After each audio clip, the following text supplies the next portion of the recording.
Today, we'll talk about the keys to victory for Florida's football for their offense and defense against Missouri for tomorrow's game. Then we'll preview the Florida Gators women's basketball game tonight versus Grambling State at 6 p.m. Eastern Time, only here on Locked On Gators. You are Locked On Gators, your daily podcast on the Florida Gators. Part of the Locked On Podcast Network, your team every day.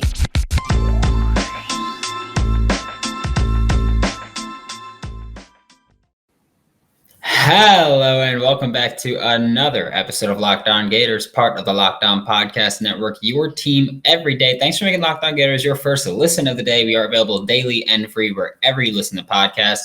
This episode of Locked On Gators is brought to you by McDonald's, proudly serving communities since 1965. McDonald's has always been more than just a place to get tasty, affordable food. It's an unofficial community center. A big thank you to our friends at McDonald's for always being there. I'm loving it. Happy Friday. I am Brandon Olson. You can find me on Twitter at WNS_Brandon. I'm also the founder of Whole9Sports.com, where you can find all of my written work. And looking at tomorrow's game, the Florida Gators take on the Missouri Tigers. And what are the offensive keys to victory here? I mentioned this yesterday. Get the ball to the sidelines. Sorry, not get the ball to the sidelines. Missouri is a blitz-heavy defense. We know that's a fact. It is as simple as that. We know that for an absolute fact. Missouri is a very blitz-heavy defense, so you got to stress them out. You got to stretch them out, and that's how Florida can do it. Missouri sends 5 or more rushers on 42% of their plays, which is insane. So they are going to consistently send pressure. How do you get around that? Wide receiver screens, bubble screens, whatever. Either way, I don't care. Wide runs, draws, let the pressure get upfield, then let the pressure get downfield, I guess, or upfield, and then you get the opposite, whichever way you want to describe it. But you got to let the pressure come in and then go with a draw. With wide zone runs, the purpose is to get around the blitz with the possibility of creating an explosive play, then increasing significantly. We'll talk more about creating explosive plays in just a second. But when they blitz, you got to get around them or by them quick and then just try to outrun them as much as you can. When they don't blitz, cover 3 is a very common call for the Missouri Tigers. So at that point, bubble screens, wide receiver screens, that's how you beat them there. Is you get the ball quick and then you go to upfield, especially cover 3. They're probably going to already be sagging off a little bit unless they're playing that Seahawks press cover 3, which I doubt they're going to be doing much against us. So I would expect that we get the ball to the sidelines as quick as possible and make a play at that point. So wide receiver screens, bubble screens, wide runs, Florida, wide runs. Last time I told you this, you didn't do it, but they worked. Whenever you did it, they worked. I'm just saying, do it more. And draws should be something that we look into getting going. Running backs creating plays is another thing to look at. I know this could be said for just about any game, any ball carriers, any situation. You can say it's, hey, creating plays, that's probably important, which creating plays is pretty important. It's football. But Missouri is a team that they don't miss tackles frequently, unlike the team from Gainesville here that we're talking about. But Missouri doesn't miss tackles that frequently. Our running backs are exceptional creators, being able to create plays, create positive plays out of losses or gains of nothing, or well, not gains of nothing, but no gains. So being able to create positive plays out of nothing, be able to create something out of nothing is huge. And the Florida Gators running backs specifically, they should be a huge focal point of the offense here. I don't care if it's running the ball, passing it to them, because again, when you got a blitz-heavy defense, if you just pass it to the flats quickly, that's a solid strategy to get extra yards, quick completions, quick gains, easy gains, and make the defense make adjustments to you, in which case, at that point, you could take deeper shots. And I mentioned yesterday, hey, they blitz a lot. And usually when you look at a blitz-heavy defense, there are 2 ways to beat it, usually. It's get the ball out quick, and get the ball, horizontal quick, or keep in extra blockers and challenge vertically. I don't think that's what the Gators are going to do because, well, have you watched the Gators this year? That's not what they're going to do. So, and I'm fine with that because I don't think that's our strength when Emory's here. So I'm totally content with get the ball out quick, get the ball horizontal, and then let your playmakers make plays. That's totally fine. The final key to victory is key in on Isaiah Mcguire, the edge defender for Missouri. Mcguire comes into this game with the most pressures in the game. He's got 33 out of all active players in this game, that is the most. That is 9 more than second place in the game, and Florida's leader, Zachary Carter, in about 50 less pass rush attempts. So pretty significant to say that, yes, Isaiah Mcguire is finding a lot of success this year. He also just had one hell of a game against South Carolina last week, so he is on fire, trending upwards more, which is great. He's got a pass rush win rate of basically 20%. So every 5 pass rush attempts, he's getting in at least once on average, of course. So he's great there. And guess what? He's also a pretty damn good tackler because he doesn't miss often once he gets his hands on defenders, once he gets his hands on ball carriers. So Isaiah Mcguire is having himself one hell of a year. And I don't think that Florida is going to, want to go directly at him. So I'd imagine that when you're throwing the ball, you keep either a tight end, whether it's Kamari Zamble or Keon Zipperer, or you keep in a running back, which I think in this case, I realize I say often, play Damien Pierce more. I think we see Damien Pierce play more this week than usual, primarily because he's such a good pass blocker, and Isaiah Mcguire will likely feast on our offensive line. So keeping Damien Pierce back there to pass protect, I think is actually going to be pretty crucial to the success of the Gators on Saturday. Well, tomorrow now. So I think it's going to be pretty crucial. I think he's also not a liability in the passing game as a receiver, so you can check it down to him. So I'd imagine that Damien Pierce will play a lot of snaps, even if he might not get a lot of carries or might not make a huge impact on the stat sheet. I think Damien Pierce is going to be a key to victory and a key for this Florida offense. I'd also imagine that if we see some split zone read from Florida, which we do often, you guys know I love the split zone read, then the tight end sweeping across, whether it's Kamari Gamble, which he usually is, or Keon Zipperer, I think that, Isaiah Mcguire will be the read man here. So he will be the guy that Emory reads or Anthony Richardson reads and decides if they keep it or hand it off. And I think that when the tight end sweeps across to take someone out, I think it's going to be Isaiah Mcguire, because if he gets a hand on a quarterback, he's probably getting that tackle for a loss or short gain, where if you can get your tight end late with the block and you can just hold them off a little bit, then we could see a quarterback break off a big run, which is something that we haven't seen a ton of in recent weeks. You guys know by now that I grew up around the block from McDonald's. I still live around the block from McDonald's, and I am going to be completely honest with you. I was inebriated last week, and I tried going to the McDonald's around the block from my house, only to realize it hasn't opened yet from renovations, and I don't want to admit how long I was outside the windows waiting to order at the drive-thru, because I don't know about you guys, but we could walk into the drive-thrus around here, so that's really fun. So that's what I'm just saying. And when I was a kid, I used to go 2 to 3 times a week with my friends after school, play video games, talk to the manager at McDonald's, talk sports, football, baseball, basketball, whatever it may be. I was more into baseball then, not so much anymore. But I used to look forward to it all the time. It was a blast. It was one of my favorite things to do, which sounds creepy to say going to McDonald's is one of my favorite things to do. But hey, screw it. We ball. I might pick some up for dinner tonight. Got vacation coming up though, so might not want to. But hey, I don't know. I'm a weak man. I don't know what to tell you. And I might just celebrate the weekend. Head to your local McDonald's to refuel and reconnect. Did someone say Locked On Gators watch party? Ba-da-ba-ba-ba. I'm loving it. Thanks again for making Locked On Gators your first listen of the day. Every day we are available free and daily wherever you listen to podcasts and on YouTube. Looking at defensive keys to victory here, I think this is going to be a very cover 2 or cover 2 man heavy day from Florida. Missouri only throws the ball 20 plus yards downfield on roughly 12% of their passes. It's like 11.8%. So roughly 12% of their passes go 20 or more yards downfield from the line of scrimmage. That's less than Emory Jones, who we know how I feel about him when he's that quarterback. I like him, but I think he's way too conservative throwing the ball downfield. He throws it 20 plus yards downfield about 14% of the time. So it's close, but again, Missouri throws it downfield less than him. And at that point, it's like, well, why not just play cover 2 man or straight up cover 2 or cover 1 man? I think it's going to be a big day. I think it's primarily going to be cover 2, just straight up like the zone cover 2. If you play Madden, you know what I'm talking about. If you know more scheme, then you get it a little bit better at that point. But I think the point here is to play cover 2.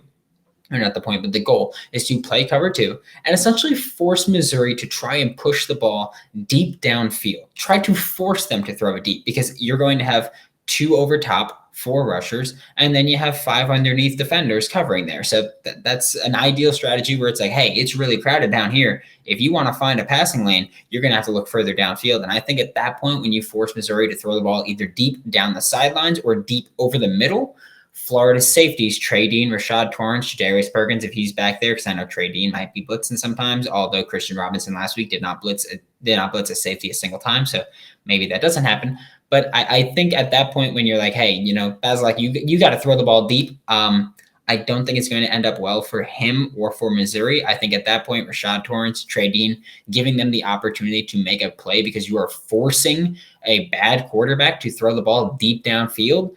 I think that might be the strategy for Florida, and I think that should be the strategy for Florida going into this game. Play cover 2, make them throw the ball vertically, and make them make mistakes. I also think, I mentioned this one yesterday, I think that Florida's pressure is going to come primarily on the left side of the Missouri offensive line. Their left tackle, Javon Foster, has allowed 14 pressures this season.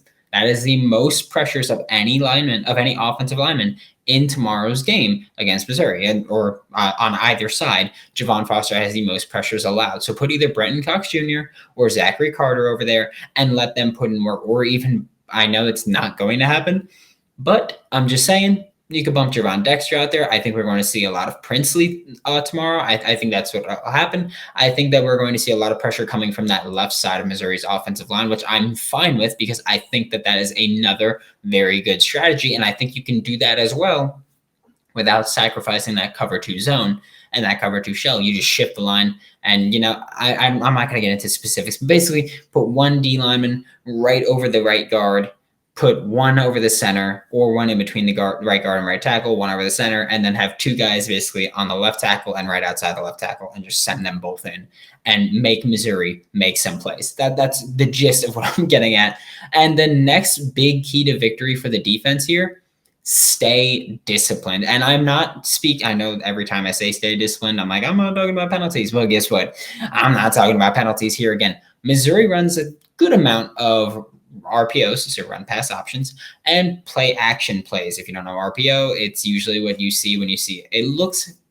It's pretty much indistinguishable from a play action in most cases, where you watch them read the end and then you watch them throw a slant or a bubble or something very simple like that. Missouri does that quite a bit, and that's fine, but I think staying disciplined is a good way to beat that, especially if you play cover 2 or cover 1 man, whatever it may be. I don't know why I said cover 1 man as if there's cover 1 zone, but cover 2 or cover 1, and then you worry about that quick pass there, because if you stay disciplined and you can clog up those passing lanes, that is the easiest way to stop the RPO. Again, this strictly speaking RPO.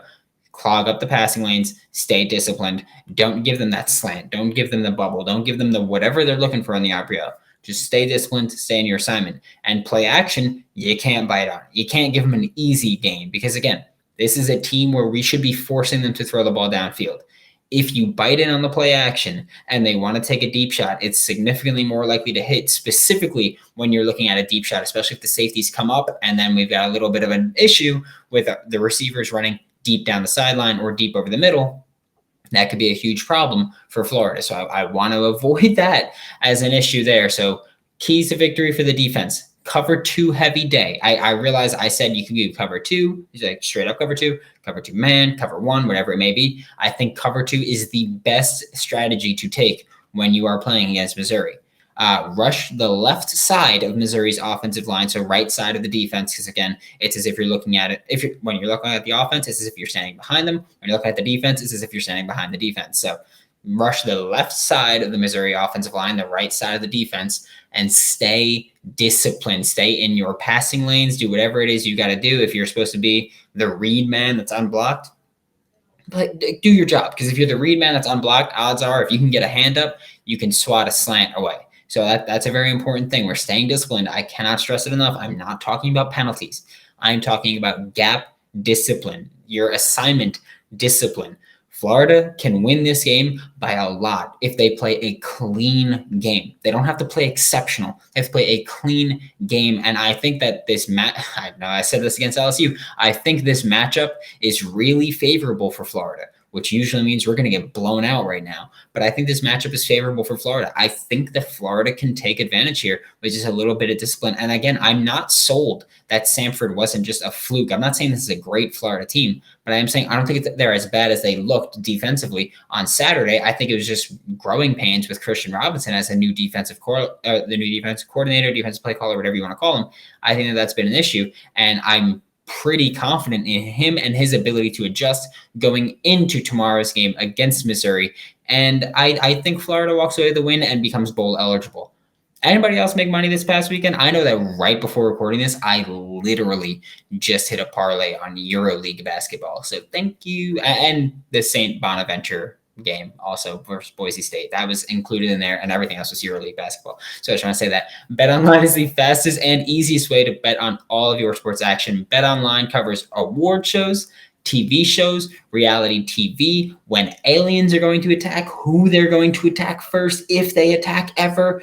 Crazy stuff with real-time updated odds and props on almost anything you can imagine. It is the best way to place your bets, and it's 100% free to sign up. Head to the website or use your mobile device to sign up today and receive your 50% welcome bonus on your first deposit. BetOnline, your online sportsbook experts. Make sure to use promo code LOCKEDON, that is LOCKED, no space, ON, for your 50% welcome bonus on your first deposit. I don't know about you guys, but now that football season, basketball season, college basketball season, women's college basketball season, MLB season's over now, but NHL's on now. And I'm constantly watching sports is my point. I'm constantly watching games. And while watching games, I'm constantly snacking, whether it's sugary snacks or salty snacks. I'm just snacking. Just know that Built Bar is what I've decided to snack on. I get it's more of a protein bar, but I use it as a snack because, frankly, I haven't worked out much recently at all. So I use Built Bar as my healthy alternative. Built Bar is the best protein bar on the market if you're trying to eat clean, but you've got a sweet tooth like me. That is no longer a problem. Built Bar is your low calorie, low sugar, high protein, and high fiber solution. You can even enjoy Built Bar if you're keto. Remember to use promo code LOCKED15 to get 15% off of your next order. That is LOCKED, LOCKED 15 to get 15% off of your next order at Built Bar or built.com. Looking at women's basketball game versus Grambling State today. The Gators play Grambling State today at 6 p.m. Eastern time on the SEC Network Plus, which I highly recommend if you have it. Watch the game. Like, support our women's basketball team, support our men's basketball team, support Gators sports whenever you can. And the women's basketball games are more exciting than you're expecting, I promise you. And honestly, that's even while saying this next bit. The Florida Gators women's basketball team not playing like a good team right now. Plain and simple. I think they are a good team. I really like the players on this team. I do. I genuinely like looking at this roster. I like the roster. I like the makeup of the roster. I think they just haven't hit their stride yet, and they just haven't gelled yet. And I think that's fine too. But they're not converting on nearly enough of their shot attempts, and opponents are converting way too many of their shot attempts. And the same thing goes for three-point shooting. The Florida Gators women's basketball team has not converted on nearly enough threes as they should be, and they've been giving up way too many open threes themselves to opponents. The NC State game killed our stats, so it's hard to look at just stats and be like, oh, this is different. Like, Florida's barely winning the rebounding battle so far this season. That's including getting demolished on the boards against NC State. So that's why I mean, like, yeah, well, I think Florida's out-rebounding opponents by, on average, 1.5 rebounds per game. But against NC State, they got demolished on the board, absolutely massacred on the boards. So I think it's hard to look at team stats and argue anything about it because that NC State game was so bad. But again, that's a top 5 women's basketball team in all of college basketball. So yeah, we were going to get blown out. We're an unranked team. But luckily, Grambling State hasn't found much success from 3 either yet this season. So that bodes well for Florida's offense and Florida's defense because, again, they give up way too many threes, and Grambling State hasn't been able to convert on those. So that actually really works out well for Florida Gators women's basketball team. And I know I keep talking about it. I love this lineup. I think that this team is promising is what I'll say. I was thinking about the word. Promising is the word that I want to say. Grambling State has dominated the rebound battle on their side. So it is a slight worry that this game could turn into an NC State-esque game if Grambling State dominates on the boards again. But again, if we look at the Wofford game, for example, the last game the Florida Gators women's basketball played, they played pretty damn well on the boards. Their defense was better than it had been the entire season. Throughout the game, it was great. That third quarter was dominant defensively. Offense wasn't totally there, but defense was there. Overall, when I look at this team for tonight's game against Grambling State, when I look at the remainder of the season, I like the team. I think the Gators have a lot of potential. When you look at the roster, it's a good roster. When you look at Jordan Merritt, Lavender Briggs, Kiki Smith, Faith Dude, Floor Tunder, Nina Rickards. When you look at this team, it's a good roster that goes a solid 9 to 10 deep. And I mean, you guys know, if you pay attention to college basketball rosters usually play about 8 and maybe 9 players. But Florida Gators women's basketball team has 10 players that I'm like, okay, I could see them playing, I could see them contributing, and I could see them playing well. And I think that's a very important thing to note. I'm not sure what the lineup will look like at this point because the lineup constantly rotates. So I'm not sure who the starting 5 is going to be, but we know the general 9 or 10 that are going to play. So that's fine. The perimeter game needs to improve offensively and defensively. Offensively, the threes need to start falling and shot selection needs to improve.